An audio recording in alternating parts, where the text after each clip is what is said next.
අයිබෝවන්. ඔබ තවමත් පාසල් යන දුවෙක් හෝ පුතෙක් නම් ඔබ හීන දකිනව නම් මාධ්‍ය ශාස්ත්‍රයෙන් තමන්ගේ අනාගතය නිර්මාණය කරගන්න මෙන්න ඔයගලට හොඳ අවස්ථාවක් තියෙනවා. වීරකැටිය රාජපක්ෂ මධ්‍ය විද්‍යාලයේ විසින් ඔයාලා වෙනුවෙන්ම විශේෂ මාධ්‍ය වැඩමුළුවක් සංවිධානය කරලා තියෙනවා. මේ සඳහා මාධ්‍ය ශාස්ත්‍රයේ විවිධ පැතිකඩයන් වලින් අත්දැකීම් තියෙන ප්‍රවීණ මාධ්‍යවේදීන් රැසක් නිර්මාණකරුවන් රැසක් මේ සඳහා සහභාගී වෙනවා. ඉතින් ඔබට අවස්ථාව තියෙනවා සැප්තැම්බර් 13 ඉඳන් 19 දක්වා මේ වැඩමුළුව සඳහා සහභාගී වෙන්න. මොකක්ද ඔයගොල්ලෝ කරන්න ඕන?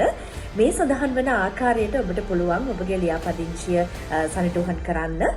සැප්තැම්බර් 7 වෙනිදා වෙනකන් විතරයි ඔයගලන්ට අවස්ථාව තියෙන්නේ මේ සඳහා ලියාපදිංචි වෙන්න.